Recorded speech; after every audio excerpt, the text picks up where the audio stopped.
Remington, which was I forgot the names of it as it changed, was Cerberus. So in any of those issues, we engage directly with the general partner. As Margot pointed out, we're usually a large limited partner, so we're often on the advisory board and therefore can call a meeting now as a limited partner of the advisory board and ask other LPs if they are concerned about this and engage them collectively.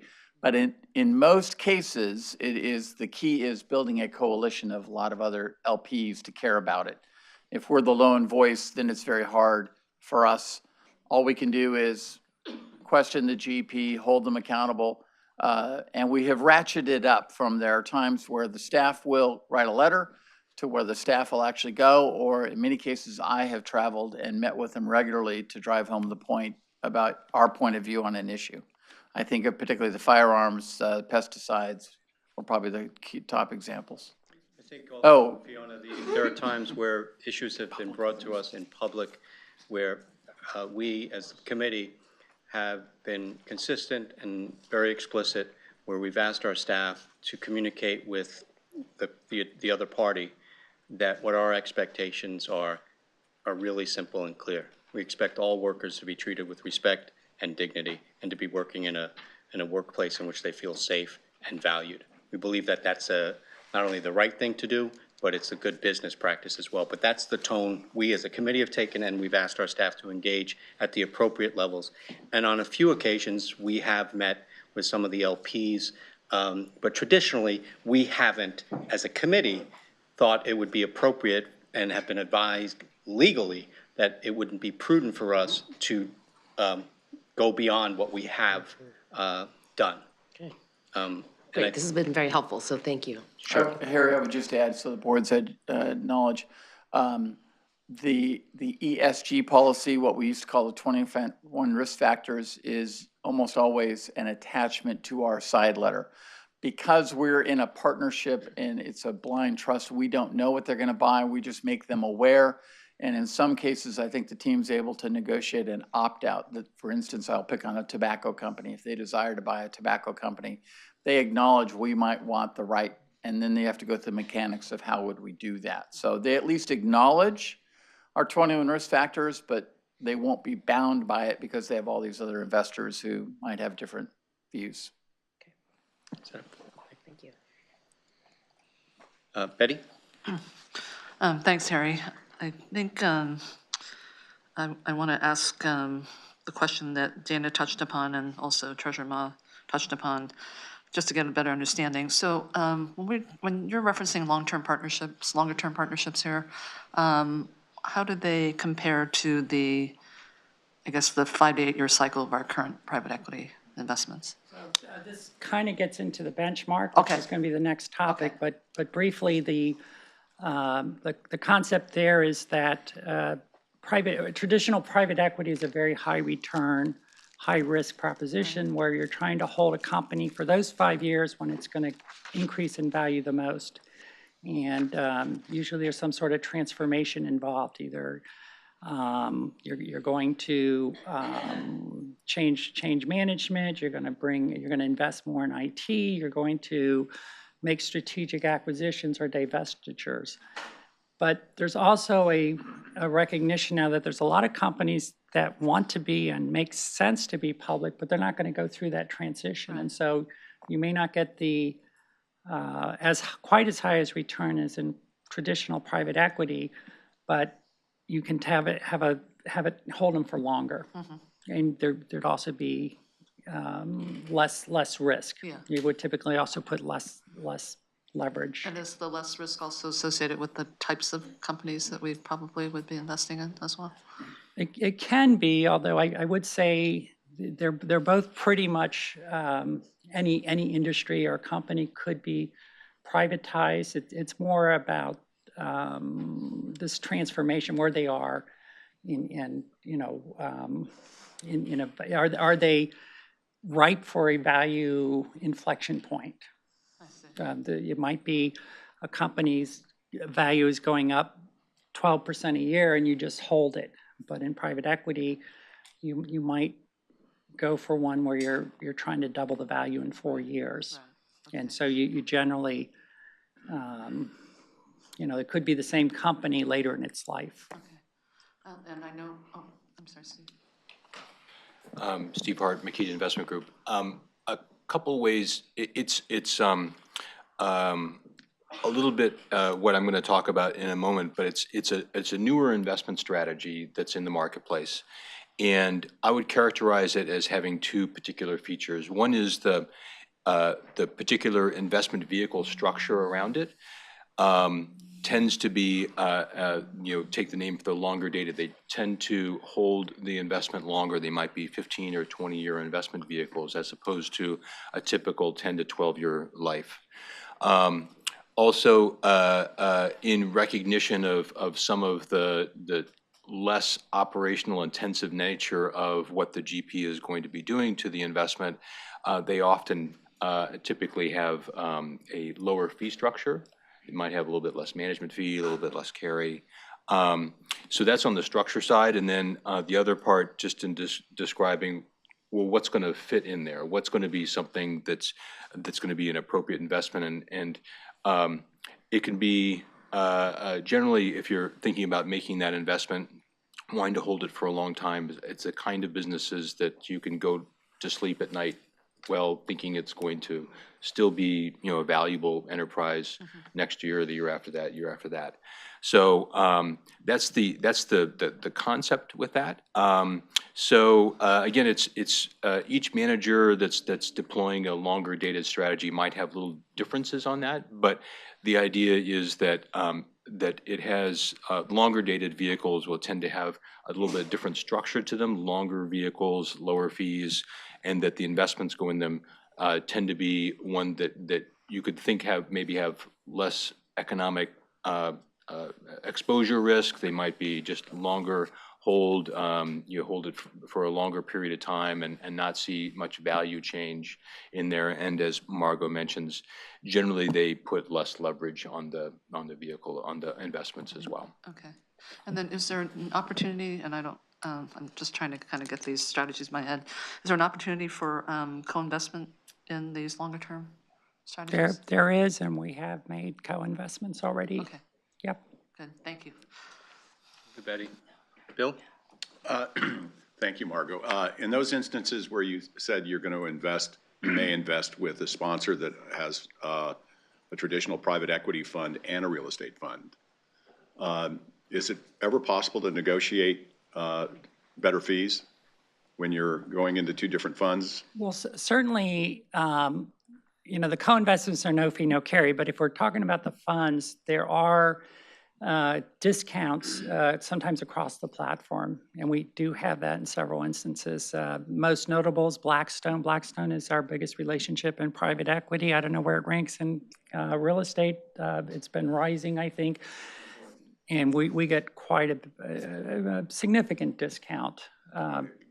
What is the discount? Well, I don't think we're supposed to. Yeah, perhaps, I think that's out of an abundance confidential. of caution, Bill, Yeah. I think if we're going to speak Yeah. about a specific relationship, session. why don't we talk about that in closed session? I already said too much. But we Thank you. We certainly can Yeah, delve into that in I closed. apologize. No problem. Thank you for understanding. Scott? Yeah, so my name is Scott Chan. I'm the Deputy Chief Investment Officer.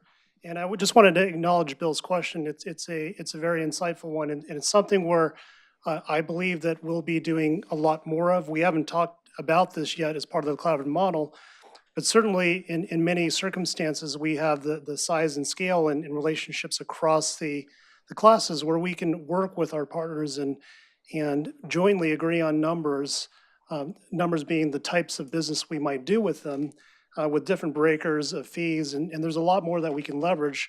A significant aspect would be to not only have the carry netted across the funds and lower fees at a discount, but it would be to leverage their opportunities and make sure that as a large partner, we're first in line for the look at the co-investment or these types of opportunities. So there's a lot we can do. The private equity team and real estate team, I think, have been innovative in structuring some of these partnerships. But I would look for us to do that in a wider scale across more of the portfolio. So that's a preview. I appreciate you bringing it up because I think it's a preview. We haven't discussed it much, but I think that's something that we very much want to do is structure many more of these types of partnerships. Great, thanks. Okay, so moving on to the benchmarks and also sub-asset targets, I should mention. So just a review of what we've done. So I mentioned we're going to be talking about the 10% of the assets in those three buckets. I just want to remind you that for the other three sub-assets, we're calling those the traditional assets. We did do a benchmark change there, and I'm not going to go into the details. It's in the prior materials, but just to remind people that was the customization whereby we're using the State Street index, but we're customizing it to our vintage year commitment deployment. And that's something we're seeing more in the industry now. It just reflects the fact that the regular benchmark reflects the industry as a whole, but individual LPs tend to have commitment patterns quite different than the index. And we think that's important just for our pattern has been atypical, and going forward, because we are increasing our pace, we would have J-curve effects. So that's in the past, that's approved. And so now we're turning our attention to the 10% of the assets that are in the those other three categories. Rob, why don't we go back to that one chart? Just the so we've also added this traditional and non-traditional sub-asset group, and we think this will help people understand that those three on the left have the same characteristics. Those are the basic elements of private equity for the last 30 years plus, and we've been in the category for 30 years or approaching 30 years, and that is where the customization is going to occur. On the right, we have the non-traditional, and these represent newer opportunities or different opportunities that are not within the traditional. We talked about the long-term strategy. That tends to have a expected return less than regular private equity, so more than public equities and less than private equities. Rob, why don't we go to the chart there? We think on a risk-adjusted basis that it makes a lot of sense, and as a first mover, if we can get in ahead of industry trends, we will benefit. But we also feel like that should be evaluated separately. It should be its own sub-asset bucket, and that should have a benchmark that reflects the more accurate expectation. And so based on, in this instance, the 90% of the GXPEI is a private equity index. That's the State Street Private Equity Index. It's part of the same index that we use in the traditional part, but here we're suggesting that a 90% would put it basically in between private equity and public equity. The next category down there is the multi-strategy. This was a strategy incubated by Stephen Tong's group, the Risks and Innovations group, and we had a benchmark there that we ported over from that group that had 4 components, and it was felt that those should be simplified and really ported over to private benchmarks. So we've now, because that multi-strat involves debt and equity instruments, we've suggested a blend of debt and equity. And the last one on the list here is the special mandates. Special mandates involve board initiatives typically, and we've had major ones dealing with renewable energy going back to the mid-2000s, and also going back to about the same time, mandates dealing with new and next generation partnerships that will provide us an early access to rising groups, and also those tend to be more diverse than the not very diverse traditional private equity group. Because of the nature of that, it is specialized. They're smaller groups. They're groups that it really helps to get involved and help them, coach them, and provide them more resources than we typically provide. We do administer that through a fund-to-fund structure. We generally don't do fund-to-fund structures, but we make an exception there. And so what we're suggesting there is that should be the State Street Index minus 200 basis points. The 200 basis points is an estimate of what that extra layer of fees and carry puts on the performance. Thanks, Margot. We do have a question, Bill? Margot, what would be the size of an investment and the special mandate? Is there a range that you have? I mean, since these are smaller, I suspect that the size of investment is going to be. I'm going to talk about two investments. So since we're doing fund of funds, we're giving the fund of fund managers about $250 million at a time. And so, and we're probably, we're funding 3 of them, and they're probably on a 3-year cycle. And these fund of funds managers are industry specific? I mean, they have groups that, some of them are independent. There's Mullen Monroe out of Chicago. That's all they do. It's a small firm. but I mean, are they focused on one economic? Mullen Monroe is on middle market buyout. We have another one that's more venture. That's an Invesco subsidiary. And we have another one that's now part of HarborVest that actually specializes in underserved areas. So they, inner cities and such. So they're all fund of funds? Those 3 are fund of funds. So we fund them at about 250. So 3-year cycles, it's about $250 million a year. They in turn are making investments in funds that are $10 million. So you would never make a direct investment in a single fund? No, that's not true. If we see a promising investment in the fund of funds, we will sometimes match the fund of funds with a direct. Okay, and leverage. Then after they no longer qualify for the fund of funds, either because they're on a later fund or they've grown, then some of those are now in our portfolio. Sort of a minor league. Right. Yeah. Good analogy. Gotcha. Thank you. You got it. Farm team. That's better terminology, farm team. Bill, you good? Yeah. Okay. Thanks. Joy? So I just wanted to follow up on Bill's question. So if you did have an investment we made through a fund of funds, say that was in the special mandate sub-asset category, and we thought that we wanted to graduate them, move them on, they would then be kind of formally be reallocated in the portfolio to be considered in one of the other sub-asset classes, and so then subject to a different benchmark that's not taken into account the fund of funds layer? That's correct, exactly. So we call them graduates, and we have had graduates, so the program actually is working, and they would get moved over to one of those traditional groups, categories that we have. Thank you. Continue. We have one more slide.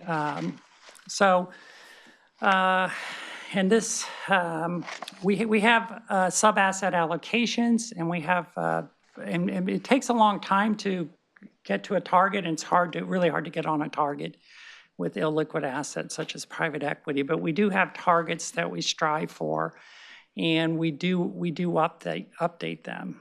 And so I would say the most significant change here is you will notice that buyouts are going from 71 to 74. That's a reflection of a couple of things. Primarily,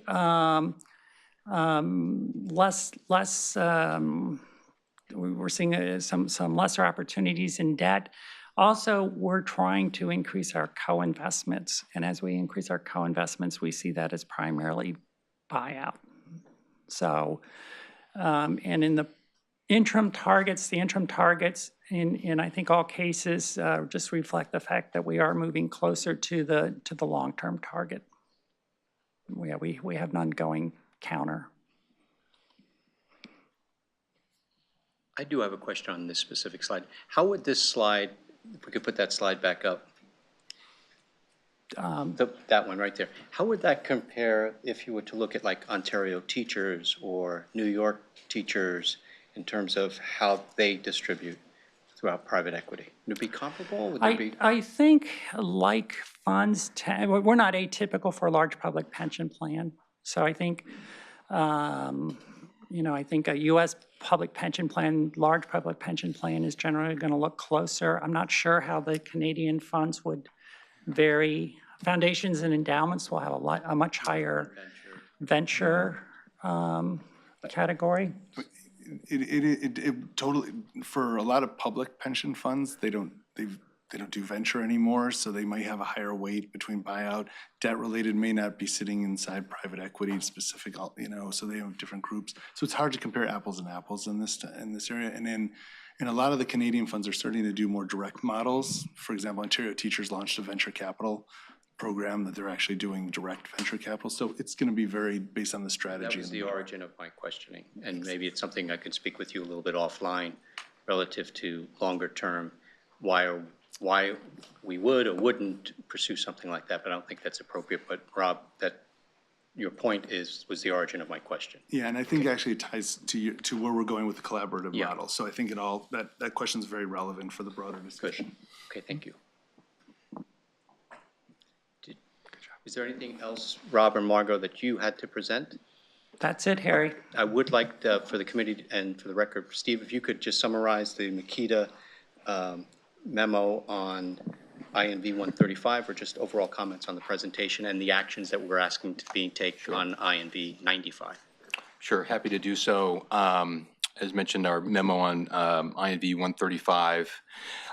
Just taking a step back here and thinking about the policy. The policy is supposed to do three things, right? It's supposed to define the investment, the opportunity set, kind of the sandbox that the private equity team is going to be working with. It's also supposed to provide some diversification. Some of it is on the long-term targets here. Some of it is the maximum amount to invest in any particular manager or investment. And the policy is also meant to be the place where performance is measured, how performance is measured, what the benchmarking is. And this this item proposal hits on all three of these topics here. So in terms of the aspects here, so we talked a lot about the sub-asset classes and the introduction of multi-strategy, the fact that the world is changing, as Margot mentioned, there's new things that are taking place and having the policy reflect these new changes. So putting in things like multi-strategy and longer dated that are newer, there are things that are continuing to develop in the marketplace, and for a program like CalSTRS to be able to think about them actively, think about them within the context of the policy, so that expectations can be put together and be monitored and thought through with all these different aspects of it. The aspect also with the touching on the benchmarking, as Margot had gone through, as we think through particularly some of these newer strategies and thinking about what those strategies are about, how they're being executed, and making sure that at the sub-asset class level at least, that the benchmark looks like it matches up with the risk-reward profile and the execution pattern that's being taken place in there, and to have the benchmark reflect that.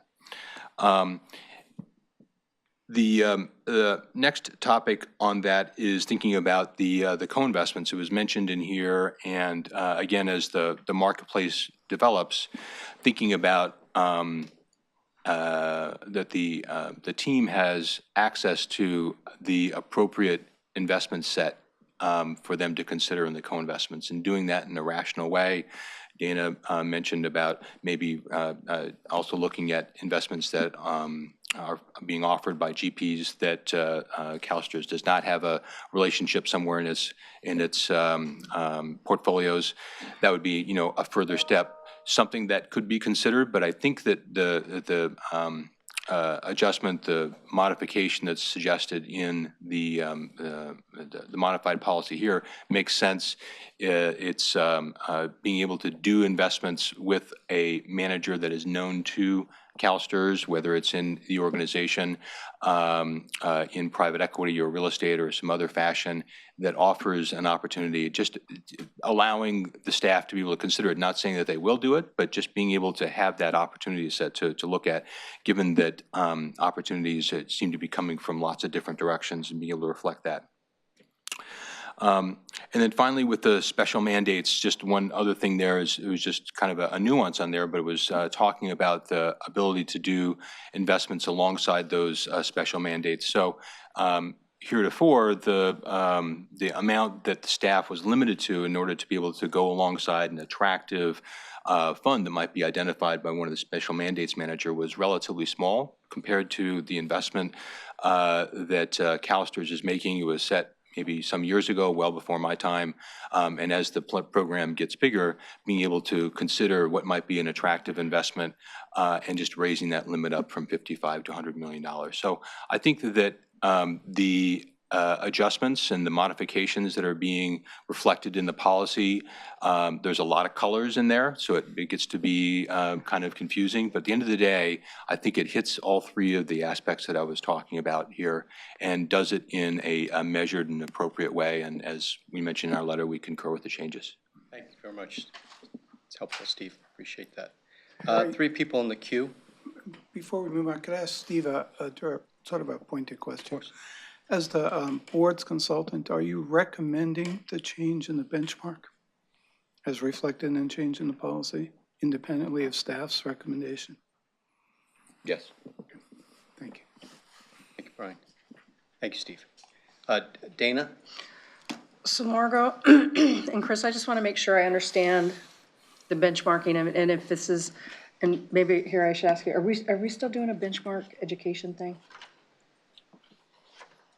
Yes. Okay, I think it'll be ongoing, continuing education. Okay, so the answer to my question might be more appropriate for an educational session. I just want to make sure that I've kind of wrapped my head around the whole benchmarking, and it's going to be a weighted, so the performance benchmark, we're going to have 2. We're going to have a long-term and a short-term, and they're going to be a blend of traditional and non-traditional. Okay, so okay.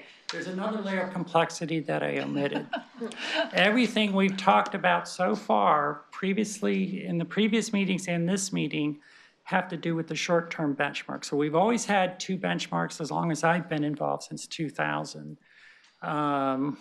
Roughly then, I think McKinsey came in, and we had a long-term benchmark, which is a public markets plus a spread. We haven't touched that or discussed that in any of this. We do want to discuss that next time, and that's what we call the long-term benchmark. This is the short-term benchmark. Everything we've talked about today is part of the short-term. Yeah, I just want to make sure I understand how that all flows. So in the graphic that you have that has private equity and it breaks out traditional, non-traditional, and then the 3 classes under each subclass? Yes. So so the benchmarks that we're going to set for non-traditional and the benchmarks that we have for the traditional, so those 3 pockets on each side, they blend together to get the benchmark for traditional, non-traditional. Then that gets blended to be the private equity benchmark. For short-term. For short-term, Yes, and then on the long-term, it's a completely different approach. Okay. And the long-term will not have the sub-assets. Only the short-term has the sub-assets. And we call it short-term, but actually we give you the data long-term too. So it's a little, maybe a little bit of a misnomer. Let me just, I'm really glad that I followed that. I was just gonna say. You got it. I mean, it was written really well. I just wanted to make sure that I wasn't confused on it. And then in the language, and Scott, because you guys might need to answer this one. In the language of the policy, we're taking out the review period for the benchmarks. So Chris, are we taking it out because we have language about reviewing all our benchmarks on a regular basis elsewhere in our policy?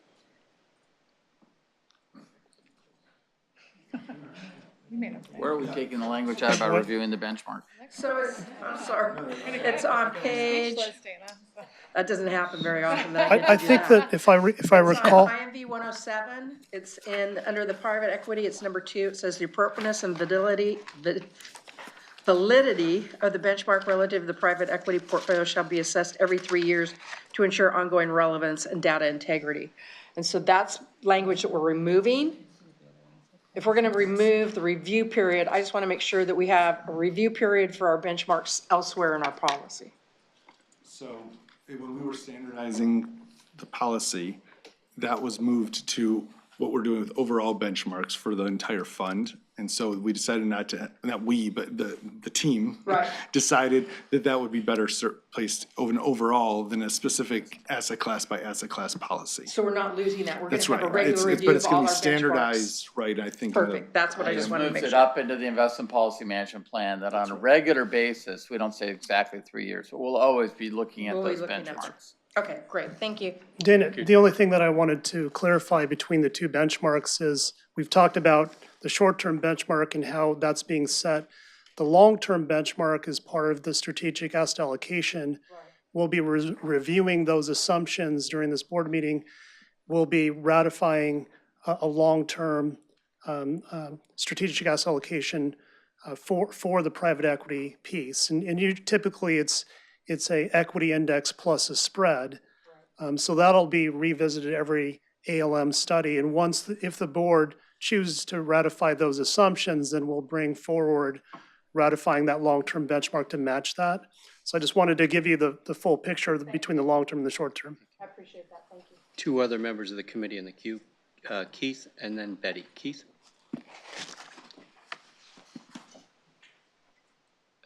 Being new here, I'm pretty sure that my questions are going to be all over the place, and I apologize. You've already gone over this twice, so this is the first time. On the issue of, I'm looking at Makita's letter. INV 135. Yeah, and specifically on 137, and the first bullet there under the benchmarking, the PE policy has adopted IRR as a preferred methodology to calculate the program's performance. And I think there was something about IRR and time-weighted stuff, for sub-asset classes and things like that. IRR, from what I understood,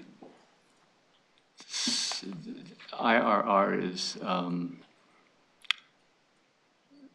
a layperson's way of saying it might be time sensitive to the cash flows, that in fact multiple IRRs can be calculated for the same investment depending on time and different assumptions. There's also other kinds of assumptions that can affect the calculation of an IRR.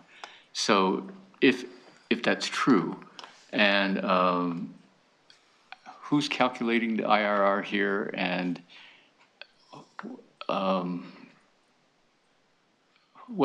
who's supplying the data that's being used to calculate, and if it's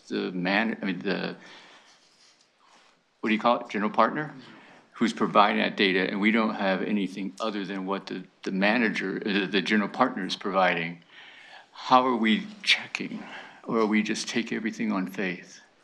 So you've got at least 3 questions in there. So let me go a couple of, so one IRR is we call a money-weighted calculation of returns. So it takes both time and amount of money into account to try to reflect what that return is. And there are certain assumptions in how that calculation is done, but it's a industry standard in private equity markets and some other markets way of measuring performance.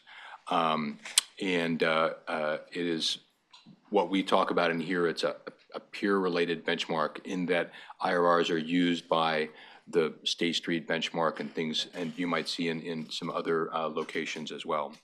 When it comes to where the data comes from, so there's 2 questions that the I'll go to the higher level first and then go down lower. So the higher level is that State Street is the custodian for CalSTRS, and State Street has information that has the record of the cash coming in and out, so it has that record. It performs the IRR calculations and provides that information to staff. To talk more details about how that gets verified and staff checks as well, things like that, that would leave to the team. Then you go to the deeper question about where do some particular in the valuation of the underlying investments at the end of the day. And what that comes from in terms of the general partner and providing that valuation to you. So typically, most of the investments are what we call appraisal-based valuations. So they're not a public market. So because most of the investments that are held by a particular fund or a general partner are going to be private, there won't be a public market to be able to look at a stock price. So the general partner will periodically appraise that value, typically quarterly, and then on an annual basis, an auditing firm will also review the process and the valuations. In some cases, general partners will have a third party also provide a valuation either quarterly or on an annual basis. So there's some checks and balances in there, and there's typically information that's provided to all the limited partners in those reports as quarterly and annual reports. And then as CalSTRS sits on advisory committees in several of these funds, one of the typical responsibilities of advisory board members is to oversee the valuation process and understand how the general partner is making those valuations. Are they being consistent across their portfolio year to year, things of that nature. So there's several aspects and ways that it gets reviewed at the end of the day and thought about. If that's helpful. So we do have some, what's the word, confidence in the IRR the calculation. figure. So I think that there is certainly integrity in terms of the mechanics of the calculation of the process. That's how that's done, with the mechanics of that done by State Street and others that have conviction that is done well. And we have some checks and balances in terms of how that valuation of the underlying investment is provided and then transmitted onto the limited partners generally. I'd also say, there is also an element of an alignment of interests among the general partners and limited partners that if a general partner was found to be generally overinflating their values regularly or not being transparent or things, then limited partners are not going to give them money again. If they're not, consistently showing accurate values and not being transparent about their processes, then they won't raise money again. So it's in some of their self-interest to be transparent and to be as accurate as they can be. Deborah, I see that you've approached. You want to add to the answers? Thank you, Steve. Thank Deborah? you. I just wanted to add a little color around. Want to identify for yourself for people who haven't yet met you? Sure. Deborah Smith, Chief Operating Investment Officer. Thank you, Deborah. I wanted to just provide a little bit more information about how CalSTRS independently reviews those valuations. And then those valuations are also reviewed by your external financial audit. So because those are not public securities that you could regularly get prices for, there's a lot of work that's done on looking at the financials. So Steve is right. Our custodian is State Street Bank, and we have asked them to provide the performance of the private equity. You see that in your semi-annual reports. They're the book of record. Whatever accounting information they get, cash flows, that's going to produce the performance. We trust, but we verify. There are a lot of controls in place within CalSTRS in the investment branch, as well as the financial services branch that Julie Underwood, the Chief Financial Officer, oversees. They get those same financials from the general partner. They independently review to determine, are those valuations reasonable? Then when Crow the external auditor comes in and does an evaluation of CalSTRS assets, they take another look at the financials, and they actually send confirmations to the general partner to make sure that they can attest the reasonableness of those valuations. So I just wanted to give you a little color around the different processes that are involved in these private assets and the valuation of such. Thank you, Deborah. Keith, anything, Just any questions? Go ahead. a different question, but maybe something to distinguish some of, just analytically. There were concerns, earlier expressed about the types of, the companies we might own and the results of what can happen when we may have concerns about them. Is there a, or what is is there a process by which we look at exactly how an investment is actually being implemented in the sense of, here's the context, but there's been a lot of criticism about, I guess they call them the buyout type of private equity funds, where the general partner goes in, buys a company, and then strips the company of its assets, sells its real estate, forces the company, if they're retail or something like that, to lease back at a certain price. Then they require the company that they've bought to use their own or somehow affiliated or related monitoring or advice or firms or like that. That tends to go not to the company itself that you bought, but the way that the general partner is managing that investment, how they plan to raise money. Is there something that we've already done here that looks at that aspect, and to what extent is that a part of the process by which the private equity is being implemented by CalSTRS? So what I would say on that is that there's a variety of strategies and approaches that managers, buyouts, and venture and others use to try to create value, for their investment. And I would say that over the last several years, 10 years or so, the cycle has moved away from kind of the arbitrage strip and sell approach to one more of adding operational value to help a company grow and develop and enter new markets, things of that nature. That there had been a time for a while when one could purchase a company for a price, put a lot of leverage, sell the pieces, and you end up with a lot of money. Those investments are largely gone away, and there's not so much that's available there.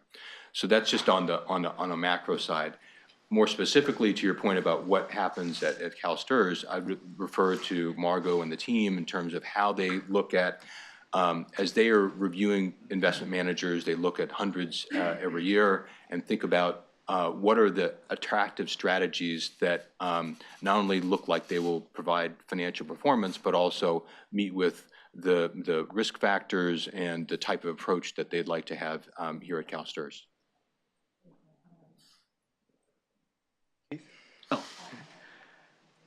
So the index, this State Street GXPEI GXPEI index, I'm not sure what it makes up, but does it align to the different subclasses, or you're talking an overall global kind of the entire portfolio? So what is that index against which we judge our performance? Which is measured? Because as I understood before, there used to be like the S&P 500 was a benchmark for private equity, then it was something else, and then it was, and I'm not sure why there were changes made, but why this one, and I'm sorry if this is kind of historical, but just to understand. So as discussed a little bit, so there's a couple of different aspects on this. So one is that there are what we call proxy indexes and one we call peer indexes. So proxy indexes might be an index that if you had instead of invested in the in these private equity managers, Blackstone, et cetera, you'd invested instead in the S&P 500 or the Russell 3000 or the ACWI IMI. Those will give you a sense as to if you had put that money into a different investment set, how would that have performed? It's obviously going to have a lot of different characteristics. It might have different industry characteristics, might have different regional characteristics, things of that nature that you may be able to control for. At the end of the day, that proxy index is used in the longer-term benchmark that we're going to talk about. So that is still utilized in benchmarking process, and right now it's the Russell 3000 plus 300 basis points.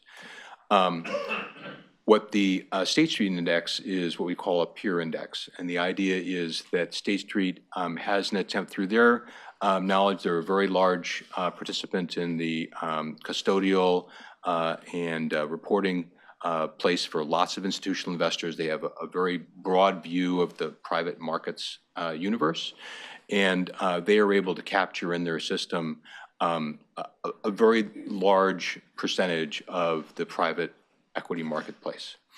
And so they're able to see and be able to develop an estimate for what the total investment market would be like for private equity. It's not perfect. We can talk about that a little bit.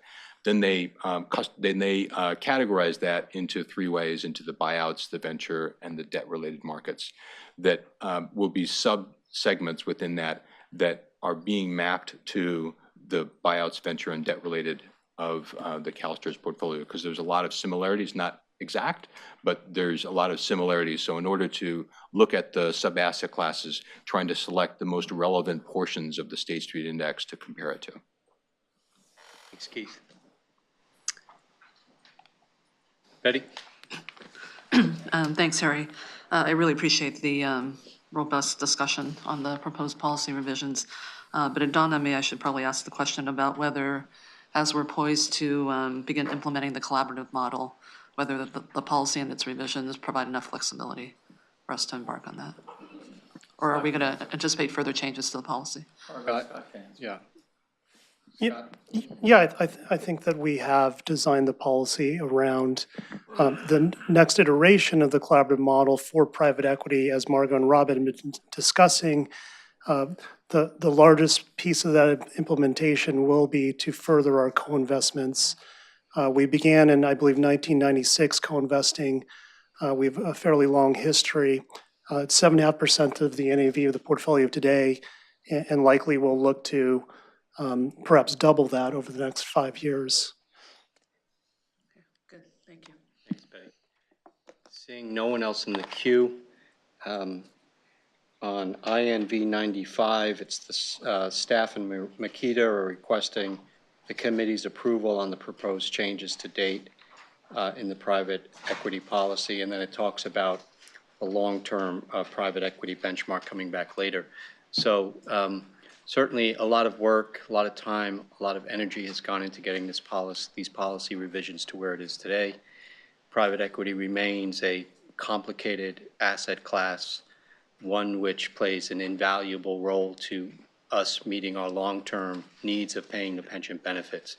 So I'm glad a lot of questions were asked. Appreciate all of the feedback, but we are at a point where entertain a motion to approve the recommendations. It's been moved by Betty, seconded by Dana. Seeing no further discussion, all those in favor say aye. Aye. Those opposed? Okay, it passes. And we have an abstention. Okay, motion passes. Thank you. Okay, so Scott, yes, sir. Harry, before we move on from this item, I did want to provide a brief update on a potential restatement of the short-term private equity benchmark. Sure.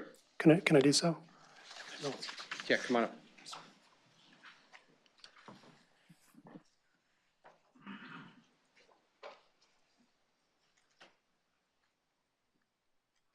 Thanks, Rob. Thank you, Margot.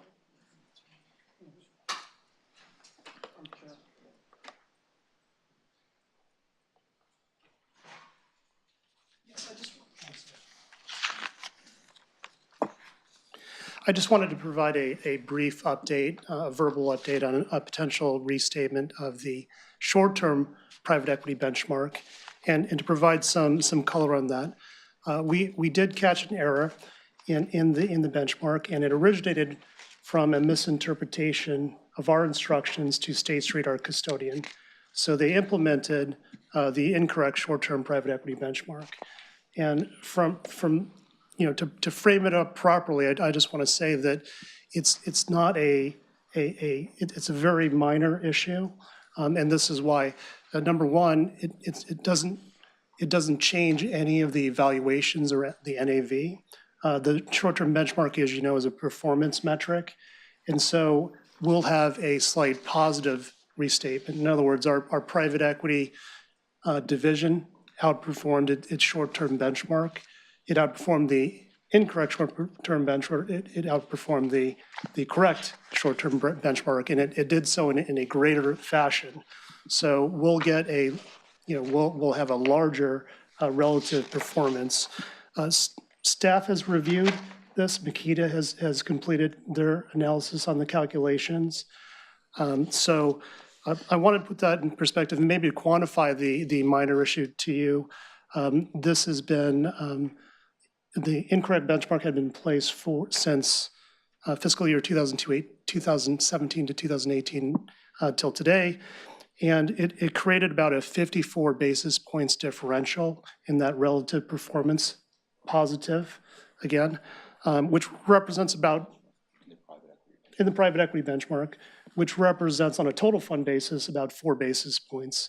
So you can see that this is sort of a minor issue. And I think you saw the pyramid that we had, over 550 benchmark decisions as it relates to the execution and implementation. So while we never want to have a miscommunication where our custodian misinterpreted instructions, I think the good news is it was a small error. We caught the error.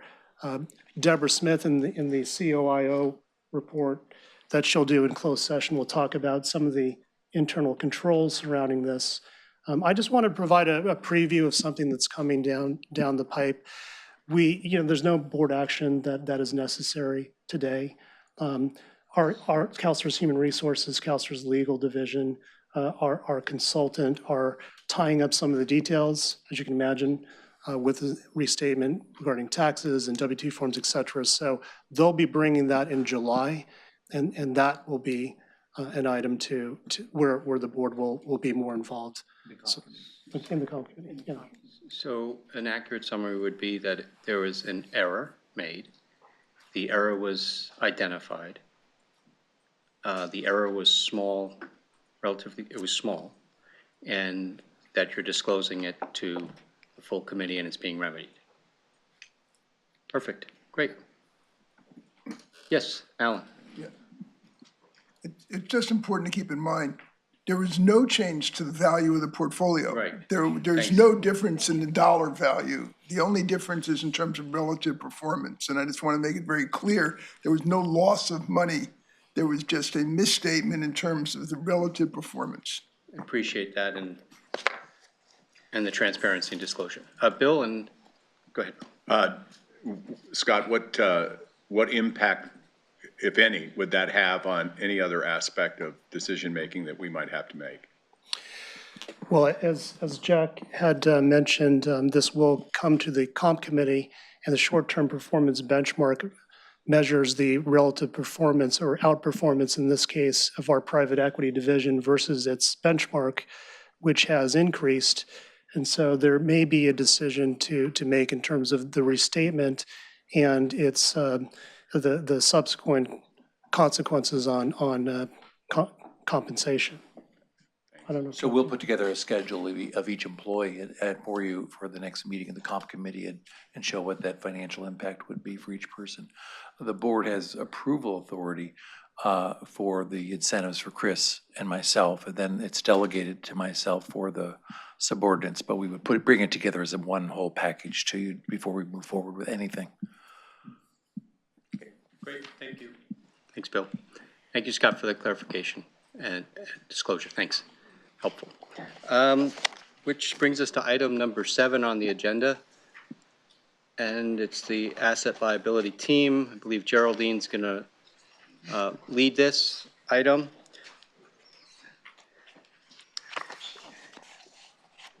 And I know you'll be referencing attachment 2 in the item, and then the accompanying letter by Makita on 152 and 153 that talks about the reasonableness of these assumptions and that they're within a reasonable range and expectation. So the single most important decision we'll be making today, and longer term, the single most important decision we make as a committee. So I'm glad we got to it today. Geraldine. Hello, Geraldine Jimenez, Asset Liability Management team member.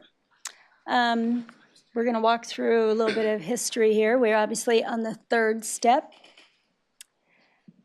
We started in January, some overview, a little more information in March. So from here, we are asking for approval to move forward. And then going forward, we'll come back with mixes of portfolios in a little more detail. And as a reminder, according to the funding plan, as if you recall from the board item talking about the actuarial evaluation, there is a funding plan, and it's expected that around 61% of assets to pay benefits will come from the investment portfolio, and the rest are from contributions. And last meeting, we discussed our asset classes. Obviously, you just had a lot of detail on private equity asset class, but these are other asset classes and categories.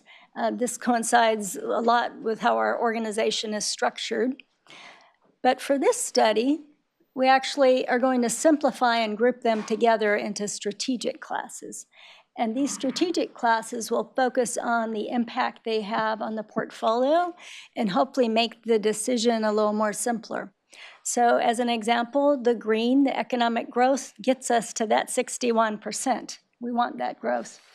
However, with growth comes volatility, which is risk to the portfolio and meeting the funding plan.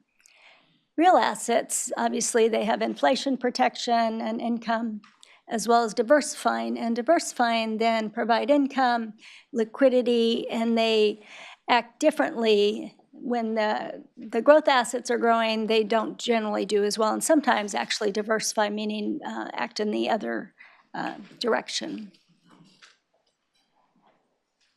So we're back to that pyramid. This was just mentioned a minute ago, and I put this in here to try and tie a lot of the conversations that you're hearing together. Everything below in the green area is staff implementation. Obviously, there's some benchmarks associated with it, but we have that decision. Everything above are investment committee policies and benchmarks. And this, furthermore, above that line, this is the asset study we're doing right now. It accounts for around 93% of the expected volatility and return to the portfolio. So as Harry said, this really is the biggest important decision you will make. However, there's a lot of detail you can see below, but it's really only providing around 7% of the variability in the return and the risk. So I wanted to tie it all together, all of the conversations you'll hear all day.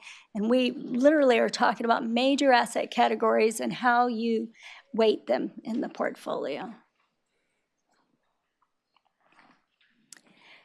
So what we'll do is we'll take these major groups and today we're going to show you what we're expecting to get for a return and a risk is defined as the variability in the return and the correlation, how they behave together.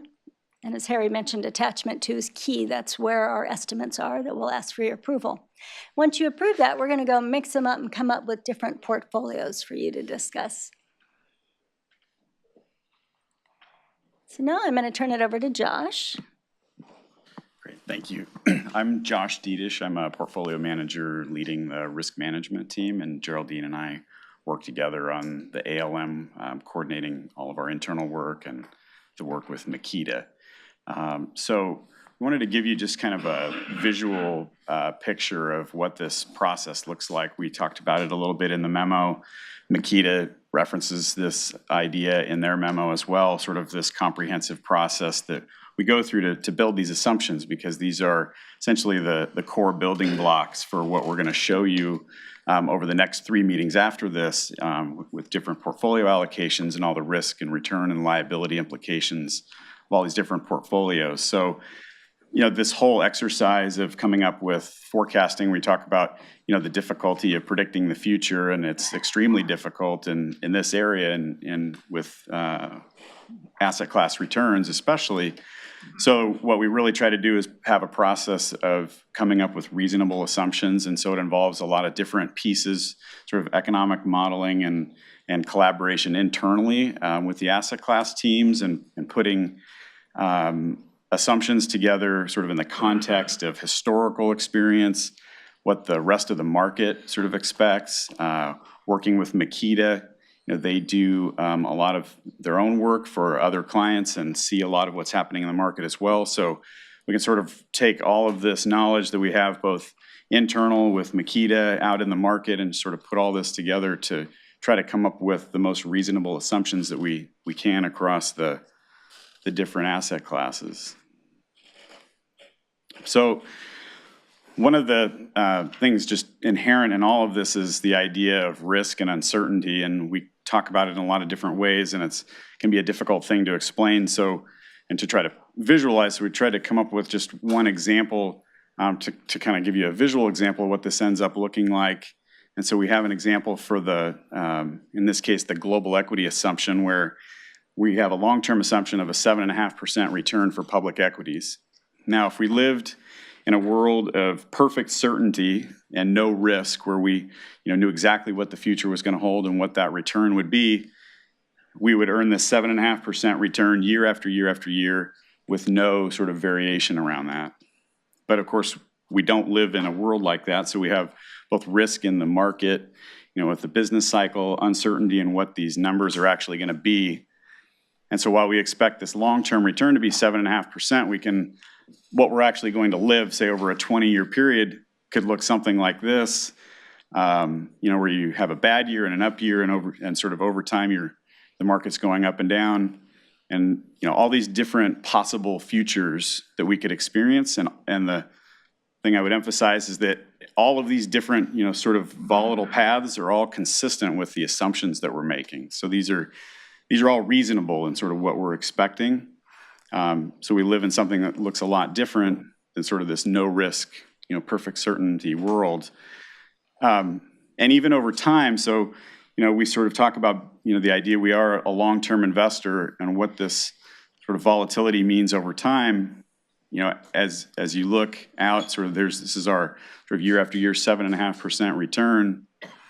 These paths on the right, this is sort of the long-term return. So as time goes on, things smooth out, the up years sort of balance out the down years, and you end up looking closer to 7.5%.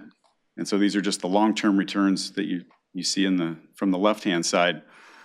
But the thing I would point out is that even over this 20-year horizon, these paths are all consistent with what we're assuming, but there's still, a fair bit of variation even over a 20-year horizon. And so when we talk about, we don't have a lot of precision with what these expected returns are, this is sort of what we're talking about, that these are all reasonable. We think they're all reasonable, but there's a lot of uncertainty and a lot of risk to these, even over, a multi-decade period.